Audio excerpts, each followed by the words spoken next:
La entrevista Prime. Gracias por acompañarnos. Nueva semana donde conversamos sobre temas de actualidad en la entrevista Prime en Mega Noticias Ahora. Qué bueno que estén con nosotros junto al exdirector nacional de Gendarmería, Cristian Alvear. Vamos a analizar precisamente el gran tema que aflige a los chilenos: la seguridad, la delincuencia y qué hacer además con los presos. Cristian, muchísimas gracias por estar aquí. Bienvenido, buenas noches. Muy buenas noches, Juan Manuel. A ver, primero me gustaría saber desde la mirada de quien ha encabezado a Gendarmería, ¿qué le parece el anuncio que formuló el gobierno la semana pasada de una nueva cárcel de máxima seguridad? Y de hecho hoy la confirmación además de que va a ser emplazada como continuación de otros recintos en Santiago Centro. Yo creo que es una muy buena noticia desde el punto de vista de entregarle mayores herramientas al sistema penitenciario para hacerse cargo de la delincuencia organizada, que yo creo que se está tomando hoy día, Juan Manuel, conciencia que también hay que controlar esta delincuencia en las cárceles. Mucho esfuerzo por décadas estuvieron más bien en sacarlos de la calle, de circulación, como se decía, pero ¿quién se preocupaba de qué hacían estos delincuentes dentro de las cárceles? Esto no era un tema muy común, era impopular, ¿no? Invertir en la cárcel era impopular. Hoy día estamos viendo que es impopular también construir una cárcel. Entonces todos queremos más seguridad, pero no entendemos el rol de la cárcel justamente para ese objetivo. Entonces yo creo que hay que aclarar también a la ciudadanía que estos esfuerzos, particularmente en construir cárceles de máxima seguridad y alta seguridad, benefician en definitiva a los ciudadanos. No es algo contradictorio con lo que hoy día se quiere, ¿no? Ahora, claro, lo que uno podría entender es que los ciudadanos digan que quieren efectivamente que tengamos a los delincuentes fuera de las calles y que además dentro de la cárcel no se organicen para seguir delinquiendo, pero al mismo tiempo no la quiero en mi comuna o en mi barrio. ¿Cómo se compatibiliza eso? Porque también es legítimo probablemente que los ciudadanos no quieran tener una cárcel cerca. Mira, Juan Manuel, mi experiencia, y lo comenté también hace años atrás, yo era teniente y estaba a cargo del CET de Concepción, un centro de educación y trabajo semiabierto, en donde había mujeres y hombres a cargo de distintas unidades de negocio. Teníamos modelería, panadería, estructuras metálicas, microvibrado, etc. Y se llegó ahí a determinar por parte de las autoridades de la época, el 2002, de que se construía la cárcel concesional Bío Bío. Y tuvimos que, obviamente, cerrar el CET, y no era la idea nuestra de que estos internos volvieran a la cárcel cerrada, porque ya habían observado un buen proceso de reinserción y buscamos terrenos para emplazar este CET. Finalmente llegamos a la comuna de Tomé, el sector de Punta de Parra, tuvimos resistencia, pese a explicar que estas personas estaban, muchas de ellas, estudiando en distintos institutos, estaban trabajando de día. ¿Y cómo los convencieron? Siempre, Juan Manuel, va a haber resistencia cuando tú quieres emplazar una cárcel o un centro de educación y trabajo, que son internos que están en un proceso franco de reinserción. Entonces, pero la pregunta es... ¿con qué argumento se le convence? Yo sé que la ciudadanía en estricto rigor no habría que convencerla para efectos legales, ¿no? Pero desde el punto de vista del funcionamiento también de una cierta lógica democrática, uno dice, yo elegí a la autoridad comunal no quiere la cárcel. Le pregunto derechamente, por ejemplo, Iracy Haslen no quiere la cárcel en Santiago Centro. Pero mira, nosotros a veces hablamos del pueblo, hablamos de los más marginados, de los excluidos, hablamos de estos derechos que tenemos que relevar, ¿no? Y no nos damos cuenta que la cárcel muchas veces también es la respuesta a muchas políticas públicas fallidas. Y tenemos que darle oportunidades también a estas personas. Entonces, una de las claves, Juan Manuel, si tú quieres recuperar a estas personas, partiendo por separarlos de la delincuencia organizada. Si tú no los separas, ellos los van a reclutar, se van a hacer más fuertes dentro de la cárcel de estas organizaciones criminales. Por eso que es importante atacar justamente la variable cualitativa. Esta delincuencia organizada transnacional, Chile no la conocía, como también otros países de la región no la conocían. Y cuando tú te das cuenta cómo han llegado a ejercer un poder, tanto en las calles como en las cárceles, y han doblegado muchas veces al Estado, eso es lo que Chile no tiene bajo ninguna circunstancia que recorrer. Vamos a hablar de ese tipo de cárceles, ¿no? De estas cárceles de máxima seguridad y las comparativas que se hacen respecto de si debe tener estándares europeos, otros dicen cárcel tipo Bukele. Ya nos vamos a meter un poquito más adelante en esa discusión, pero quiero volver sobre el instalar una cárcel en un determinado lugar y que la comunidad no la quiera. Hay quienes han planteado que hay que tener cárceles isla, cárceles barcaza, cárceles en el desierto. ¿Qué opinión tiene quien ha dirigido Gendarmería respecto de esas propuestas que muchas veces parecen medio peregrinas, ¿no? Yo creo que hay dos cosas que hay que entender. Una es cómo nosotros deshacinamos cárceles que hoy día están altamente hacinadas y en consecuencia se podrían construir cárceles quizás en sectores más aledaños, más alejados de los centros urbanos, para atacar la variable cuantitativa. Pero si nosotros queremos tener cárceles donde se alberguen internos de un perfil criminal complejo, ¿no? Relacionado al crimen organizado, narcotráfico, terrorismo o multireincidente, refractario al sistema, tenemos que ubicarlos también estratégicamente. ¿Por qué? Porque los desplazamientos de este tipo de internos hacia los tribunales también, lamentablemente, generan situaciones de riesgo como un eventual rescate. Entonces, hoy día, Santiago, se construyó colindante al Centro de Justicia porque hay túneles subterráneos que evitan que estos internos imputados, 100% imputados los que están hoy día en Santiago 1, se trasladen por la vía pública a través de carros celulares, ¿no? Que uno de los argumentos que entregó hoy día el ministro de Justicia cuando explicó el por qué se escogió Santiago Centro, ¿no? Y esta mañana en Radio Infinita el mismo ministro de Justicia, antes de hacer este anuncio, de alguna manera daba esas luces, ¿no? Y también explicaba que hoy día es más fácil hacer la ampliación de una cárcel y construir un módulo nuevo, que en la práctica sería una cárcel nueva, ¿no? Que tener que hacer todo el proyecto desde cero con el desarrollo, si se quiere, de un tipo de musculatura en otro lugar que no está habituado a tener una cárcel. Por lo tanto, pareciera ser bastante más obvio que es donde ya hay cárceles, un barrio penitenciario, por decirlo así, construirlo ahí mismo. Me imagino que comparte esa idea. Sí, y creo que las alternativas que en algún minuto se barajaron para poder emplazar una cárcel de estas características, también se consideraba Santiago como una de ellas. Pero Juan Manuel, mira, la región de Ñuble, la nueva región de Ñuble, la cárcel cabecera región de la región de Ñuble es la cárcel de Chillán, una cárcel que está en pleno centro. Todos la quieren sacar porque está en pleno centro. Esa cárcel tiene solo dos patios, Juan Manuel, un patio para imputados y un patio para condenados. Claro. No permite ninguna clasificación, separación entre condenados de alta, de mediana y baja complejidad o imputados de alta, mediana y baja. Vale decir, ahí hay contagio criminógeno. Sin embargo, cuando se ha querido, y lo intentamos nosotros, comprar terrenos para emplazar una nueva cárcel para esa región, resistencia en todas las comunas. Por muy fuera de la ciudad que sean, hay resistencia, la gente se organiza. Entonces, hay que entender que el problema de la cárcel es un problema de la sociedad en su conjunto. Y estratégicamente las decisiones donde se emplaza una cárcel tienen que estar, como en Europa o en Estados Unidos, a cargo del Estado, no de los gobiernos locales. Porque claramente cuando se intentó comprar terreno, los alcaldes se enteraban de esto, cambiaban el plan regulador y dejaban Gendarmería afuera. Eso no es entender el problema de fondo. El problema de fondo es cómo nosotros resolvemos el tema de la delincuencia, particularmente hoy día, cómo separamos de manera más urgente la delincuencia común, que es mucho más que la delincuencia organizada, que es delincuencia dura y que tiene mucho poder adquisitivo y además un poder también de corromper a los agentes del Estado. Esa delincuencia tiene que tener en una infraestructura diferente, con tecnología de punta, tiene que estar con un sistema de visita, sistema de protocolos internos, procedimientos totalmente distintos a una cárcel común. Esa es la bajada, porque si vamos a construir una cárcel que parece de máxima seguridad, pero no nos vamos a hacer cargo de la normativa, del respaldo para el personal que trabaje en esa cárcel, desde lo procedimental, no vamos a lograr el objetivo, Juan Manuel. Voy a ir a ese punto también, porque por supuesto que siempre está el riesgo, ¿no?, de que se generen esos vicios de corrupción a los que hace referencia Cristian, pero déjame preguntarte antes, voy a hacer una pregunta que va a sonar muy básica, pero me imagino que probablemente los televidentes también se deben estar haciendo la misma pregunta. Uno tenía la idea, hasta hace algunos años al menos, que a los reos se les agrupaba según su peligrosidad. Y por lo tanto, ¿por qué ahora como que nos estamos sorprendiendo de que pareciera que en el fondo, en estricto rigor, no es tan así? ¿Se les agrupa o no se les agrupa por peligrosidad? ¿Y es que ahora acaso apareció un nuevo tipo de peligrosidad, es decir, más peligroso aún los del crimen organizado? Lo que ocurre, Juan Manuel, que el crimen organizado, el perfil del crimen organizado es diferente al delincuente común. El delincuente común, en la década de los 80, más en Chile, se levanta un instrumento de parte de una serie de sociólogos de Gendarmería, que un tremendo trabajo que hicieron en la década de los 80, y se empezó a trabajar en este instrumento que medía el compromiso delictual alto, mediano, bajo, asociado principalmente a variables estáticas, como por ejemplo la edad de inicio en el crimen, pares criminales, si tenía baja escolaridad, si tenía cicatriz en su cuerpo relacionado con riñas, con enfrentamiento con otras personas, etcétera.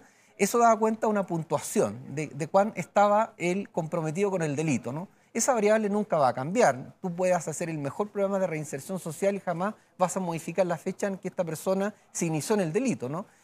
Bueno, el delincuente que está hoy día relacionado con el crimen organizado no necesariamente tiene baja escolaridad, como el delincuente común. No necesariamente proviene de un sector bastante marginal o pobre, ¿no? Puede que tenga buena educación, puede que tenga incluso un hogar muy bien constituido, no hable coa, no tenga ninguna cicatriz en su cuerpo.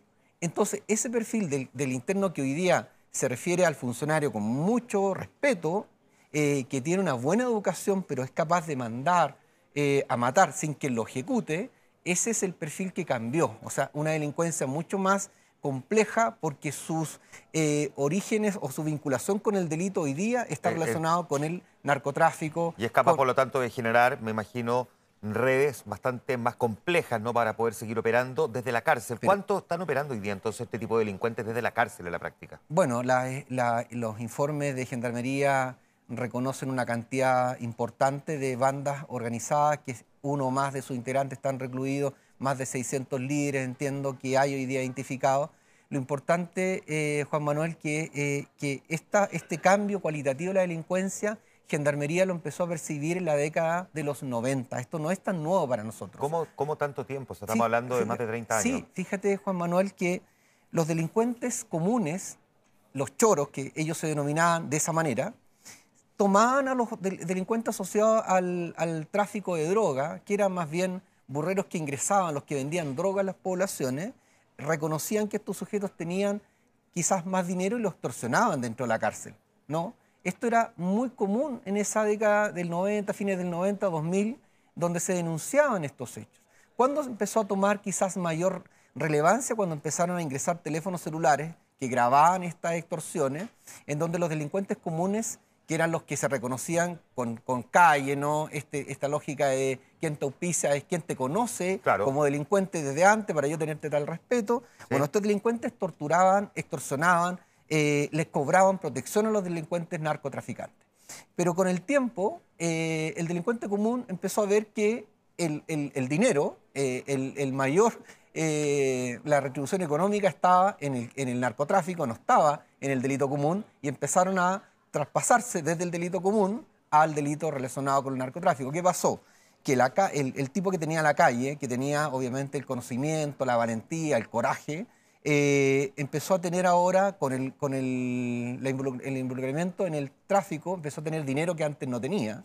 ¿Ya? Y finalmente lo que se empezó a dar es que esta dualidad, ¿no?, delincuente común, ya hoy día en la lógica del delito asociado al narcotráfico, con poder adquisitivo, empezaron a reclutar personas. Y en eso también se empezaron a ver distintos miembros de instituciones, ya sea Gendarmería, Carabineros, PDI, que también empezaron a caer privados de libertad por vinculación a este tipo de delitos. Ahora, se suele hablar más de la posibilidad de que los gendarmes directamente estén involucrados, digamos, en el funcionamiento corrupto de delincuentes presos, que de otras autoridades, ya sea fiscales, carabineros, PDI, etcétera. De hecho, el estudio de la Universidad Católica que se conoció en estos días dice que hay un 63% de gendarmes que declara haberse enterado, digamos, de que algún compañero pudo haber sido objeto de algún acto de corrupción. O sea, que aquí tenemos que atacar también un problema que es bien profundo. ¿Cómo se le pone coto? Usted que fue director de Gendarmería, ¿cómo puede primero uno detectar si eso está ocurriendo o no? Y segundo, ¿cómo se corrige este problema? Porque es la vinculación más directa, ¿no?, de una autoridad con un preso, es decir, el gendarme. Claro, yo creo que hay dos cosas importantes, Juan Manuel, ahí. Una, a mí en marzo del 2019, y lo digo una vez más, me tocó crear el Departamento de Investigación Criminal, el Departamento de Inteligencia Penitenciaria y el Departamento también de Derechos Humanos. Lo digo en un concepto porque hay que entender que las estructuras organizacionales de los distintos servicios tienen que adecuarse a los cambios de la delincuencia, ¿no? La estructura tiene que adecuarse a nuevos desafíos. Claro. Bueno, dentro de esa lógica se incorporaron estos departamentos, pero también te quiero mencionar que como director de la escuela, y aquí hay que hacer también una revisión pasada, estando como director nacional de Gendarmería Juan Letelier, como director nacional de Gendarmería, el ministro de Justicia era José Antonio Gómez, ministro de Educación Nicolás Ezaguirre. Lo que se planteó en su minuto, estando yo como director de escuela, a través del director que te acabo de mencionar, la posibilidad y la necesidad que los cuadros de los futuros gendarmes se formaran de manera profesional y técnica.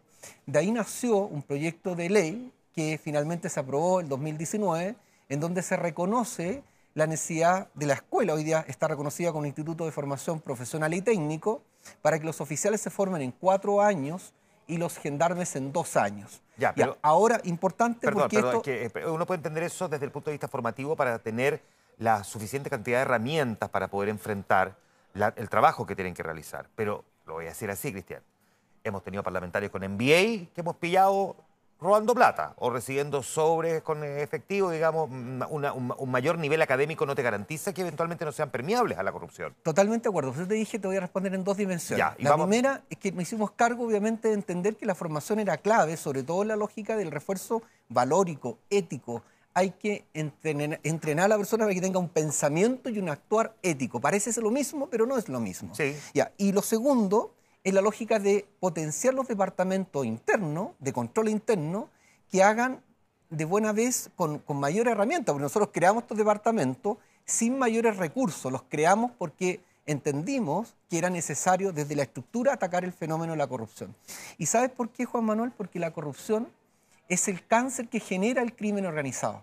El crimen organizado crece al alero de la protección gubernamental que logran a través de, claro, obviamente, de la corrupción. Ellos se expanden, ellos no buscan matar a una autoridad, ellos quieren que la autoridad trabaje con ellos, da lo mismo quien sea, si es parlamentario, si es ministro, si es juez, si es fiscal, si es policía, penitenciario, da lo mismo. Ellos quieren que trabajen con ellos. Y si no lo logran, podrían llegar incluso a asesinarlo, ¿no?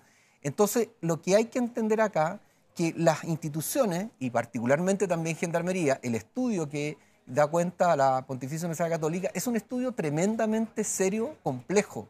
Y tenemos que hacernos cargo, obviamente, como Estado, de cómo esta institución tiene que extirpar a los corruptos. Porque esos funcionarios que están declarando en esa encuesta, créeme, Juan Manuel, que están corriendo riesgo. ¿Por qué?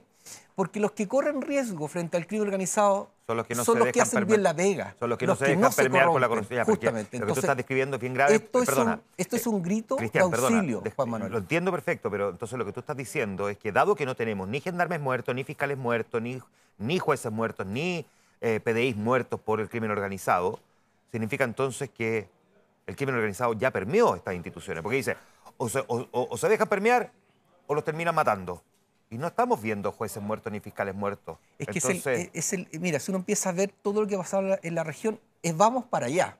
El domingo asesinaron al jefe de inteligencia en México, ¿no? Bueno, ellos cuando no logran corromper, matan. Entonces, lo que decía, lamentablemente, estaba Pablo Escobar, ¿no? Dólar o plomo. Bueno, eso es parte... Plata o plomo, claro. Plata, claro. Entonces, lo que hay que entender acá es que nosotros, cuando tenemos un funcionario corrupto y tenemos complejos de reconocer que hay corrupción, lo que estamos haciendo, Juan Manuel, es exponer a la buena gente, que son mucho más que los corruptos funcionarios.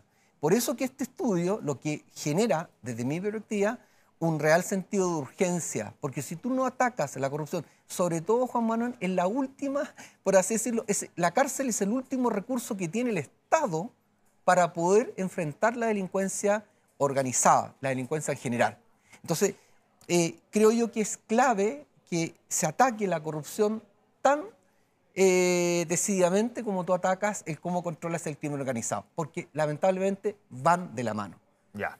En este esfuerzo entonces que se está haciendo por contener este elemento, donde todavía quedan siempre estos vicios de sospecha, teníamos inhibidores de señal en las cárceles que se estrenaron hace poco y se presentaron como una gran solución para evitar mantener contacto con el exterior.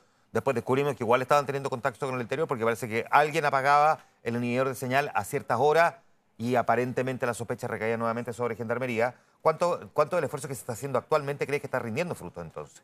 Yo creo, Juan Manuel, que hay que tener... hay mucha gente en Gendarmería que uno conoce claramente que son funcionarios que son un ejemplo de compromiso, de servicio público. Fíjate que cuando cuando se ven las imágenes, ¿cierto?, de cómo entra el funcionario en el REPAS, ¿no?, a intervenir este conflicto, estos internos, este motín, muchos criticaron que, claro, ingresan sin casco, sin escudo, de manera desordenada. Podemos nosotros siempre corregir procedimientos, pero lo que nunca se puede desconocer es el coraje de entrar, porque en otras cárceles, Juan Manuel, cuando están siendo asesinadas personas, los penitenciarios no ingresan, mientras no llegan otras instituciones a apoyarlo. Entonces, esta institución que se llama Gendarmería de Chile tiene una reputación que no por unos pocos se puede hoy día botar la basura, y por eso hay que atacar a estos corruptos. ¿Le faltan recursos a Gendarmería? Sin duda, sin duda, sin duda. ¿Cuánto? Porque hasta hace algunos años escuchábamos incluso que había gendarmes que en sus propios autos a veces trasladaban a algunos reclusos, digamos, hasta como un tribunal. Y hemos visto que efectivamente tienen elementos a veces precarios. ¿Cuántos gendarmes hay por preso en Chile promedio? Si nos faltan más gendarmes también. Mira, Juan Manuel, yo creo que hoy día se tiene que de buena vez hablar de dos necesidades urgentes del sistema penitenciario. Uno, es la modernización asociada a cárceles que sean dignas también y seguras, que permitan también esta aspiración de la reinserción social, que es un objetivo de la pena, ¿no? No podemos nosotros olvidarnos de eso. En segundo lugar, tenemos que asumir también la necesidad de la profesionalización del personal. Y dentro de lo que es la modernización, Juan Manuel, está también lo que es la tecnificación, la vigilancia electrónica, está también los procedimientos, y acá es la duda que tengo yo respecto a todo lo que es procedimental. Por ejemplo, las cárceles de máxima seguridad que nosotros conocemos, o que yo tengo la oportunidad de conocer, no es solo el esqueleto, no es solo más y mejor cemento u hormigón, más fierro por metro cuadrado, no. Las cárceles no son solo eso, las cárceles son tecnología además, pero también estrictos procedimientos de ingresos de funcionarios, de jueces. Cualquier persona que ingresa a la cárcel es exhaustivamente registrada, porque se reconoce que esta población penal es altamente probable que intente sobornar, extorsionar a funcionarios de distinta índole para que le ingresen elementos prohibidos. En Chile tenemos que tomar esas decisiones, porque tú cuando generas sistemas estrictos de control, proteges a los funcionarios, porque si el interno sabe que es imposible que ingrese un elemento prohibido, no lo va a extorsionar. Por eso hay que dejar también, del punto de vista de las visitas de los abogados, esas visitas de los abogados a las cárceles de máxima seguridad, ¿van a ser en privado o vamos a tener la posibilidad de grabar esa conversación entre el imputado o el condenado con su abogado en tiempo real, grabado visual y auditivamente? Como por ejemplo en Brasil, justamente a través de este tipo de grabaciones se logró desbaratar un intento fuga que implicaba tomar de rehenes a jueces, ministros y autoridades penitenciarias para posteriormente intercambiarla con los líderes, particularmente el PCC. ¿Vamos a tomar ese nivel de decisiones, Juan Manuel, para que esta cárcel no sea solo el esqueleto, sino que funcione en la lógica de ser una cárcel de máxima seguridad? Esa es la interrogante que ojalá dejemos al lado la trinchera política, dejemos al lado el ideologismo y entendamos que esto es súper relevante, tomar esas decisiones que vayan en el diseño de la cárcel, porque si no, vamos a improvisar posteriormente. Cuando hablamos de diseño de cárcel, algunos habían planteado que deberíamos tener cárceles tipo Bukele, pero en estricto rigor las cárceles tipo Bukele son galpones reforzados, que subsisten además en un sistema donde viven permanentemente en estado de excepción, son custodiadas por militares, no solamente gendarmes. Es diferente. El gobierno decía, no, va a tener estándares europeos, que son cárceles que se construyen con un material que evita además que se puedan vandalizar la propia cárcel. Vimos lo que ocurrió en la Repas hace algunas semanas, con reos tomando prácticamente o destrozando la cárcel, no tomando el control. ¿Los presos en Chile tienen el control de las cárceles, de alguna de las cárceles, o en estricto rigor no? Como ocurrió, por ejemplo, en Ecuador, que probablemente para muchos será el símil más cercano en el tiempo, ¿no? Y también geográficamente, en Latinoamérica. ¿Tienen los presos hoy día capacidad de tomar control de las cárceles en Chile? Mira, cuando uno, dato duro, ¿no? Cuando existen en las cárceles homicidios y los victimarios de esos homicidios todavía son imputados, en el caso de un homicidio desconocido dentro de una cárcel, significa obviamente que ellos tienen cierto control, ¿no? Para justamente asesinar a alguien donde no hay un funcionario, donde hay puntos muertos, hay determinado control. Cuando tenemos más de 20.000 celulares que se requisan al año, y lo digo también como director en su minuto, que era uno de los temas que tanto uno se esforzaba en tratar de minimizar, porque eso es sinónimo de vulneración. Claro. Cuando tú encuentras armas blancas, cuando tú encuentras alcohol dentro de las cárceles, droga dentro de las cárceles, en las cantidades que encontrábamos, bueno, hay que buscar entonces quién está siendo vulnerado, cómo estamos nosotros siendo vulnerados. Entonces, si eso es sinónimo de control, bueno, asumamos entonces que tenemos brechas que pueden implicar mañana un control total de parte del crimen organizado. Por eso que no es bueno minimizar, Juan Manuel, esto que son datos evidentes, ¿no? No sacas nada con colocar un pañito en una cárcel y colocar la cantidad de teléfono, la cantidad de stock, la cantidad de droga que encuentras, porque eso significa también vulnerabilidades que tú estás reconociendo, pero ¿cuánto nos estamos haciendo cargo para enfrentar justamente el problema de la corrupción? ¿Cómo ingresa esto? A través de abogados, a través de lanzamiento de drones, porque cuando acá se mencionó también por parte de autoridad del ministerio que el cuadrante Pedro Montt tiene un sistema antidrón automatizado, Sí. 360 grados, el único, el primero en Latinoamérica. Eso lo compramos en mi administración, porque nos dimos cuenta que cuando compramos principalmente la escopeta antidrones, no eran suficientes, porque estos sujetos después, como el funcionario tenía que ver el dron, identificarlo con una lucecita intermitente y lo podía bajar, pero después le apagaban la lucecita y lo ingresaban de noche, y era imposible que el funcionario con la escopeta... Ahora, Bueno, ese sistema puede funcionar efectivamente tal cual como tú lo describes en esta zona, ¿no? Por ejemplo, de Pedro Montt, pero en otras cárceles, digamos, las formas precarias de tirar un celular ancho una pelota de tenis, digamos. claro, lo que pasa, Juan Manuel, que lo que usted decía al comienzo, ¿no? La cárcel hoy día y lo bueno de lo que está ocurriendo ahora dentro de toda esta crisis es que por primera vez, de acuerdo al escenario regional, se está considerando lo penitenciario como un eje estratégico de la seguridad pública. Primera vez. Porque de hecho hasta hace algunos meses no aparecía como prioritaria en la discusión. No, no. Y de hecho, hoy día tú te preguntas por qué si hoy día, Juan Manuel, se fuga un interno, afecta a la percepción de seguridad en forma inmediata. Si ese interno es peligroso, eso Claro. se amplifica, ¿no? Y resulta que Gendarmería no está en el Ministerio de Seguridad, por ejemplo. Bueno, Gendarmería, ¿es o no parte de la seguridad de este país? ¿Los privados de libertad que están dentro de la cárcel son peligrosos o son blancas palomas? Son peligrosos. Si no dejan de serlo porque ingresan a una cárcel, no dejan de tener las redes criminales dentro de la cárcel. Por eso yo he dicho muchas veces que es un error decir hemos desarticulado, hemos desbaratado una banda criminal. Entonces, solo se Gendarmería debería depender del Ministerio de Seguridad Pública. Yo creo que tiene todas las... Gendarmería ejerce el poder público, Juan Manuel. No hay ningún ciudadano que esté privado de libertad voluntariamente. El Estado lo doblega, porque fíjate lo que decía el rector Peña hace poco, ¿no? Cuando Max Weber señalaba que el monopolio de la violencia legítima la tiene el Estado para hacer cumplir el Estado de Derecho. De la fuerza. No, Max Weber habla el monopolio de la violencia legítima. Nosotros le colocamos hoy día de la fuerza, Claro, eso es la porque fuerza. eso es el eufemismo más bonito, ¿no? Pero Max Weber hablaba el monopolio de la violencia legítima lo tiene el Estado para hacer cumplir justamente el Estado de Derecho. Cuando tú tienes complejo de hacer ese uso de esa fuerza que te corresponde como Estado, el narcotraficante, el grupo criminal lo va a ejercer.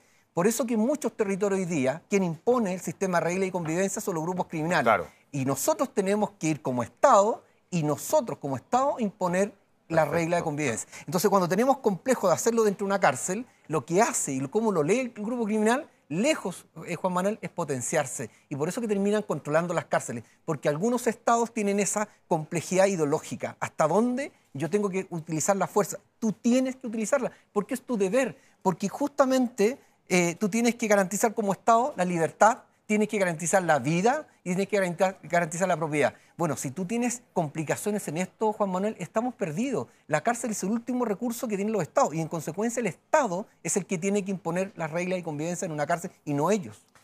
Cristian Alvear, ex director nacional de Gendarmería, gracias por estar en la entrevista Prime. Gracias. Muchísimas gracias por estos minutos de conversación. Buenas Muchas noches. gracias. Y a ustedes, como siempre, también buenas noches por habernos acompañado. Gracias por haber estado en nuestra sintonía. Nos vamos viendo durante la semana. Que estén bien. Chao.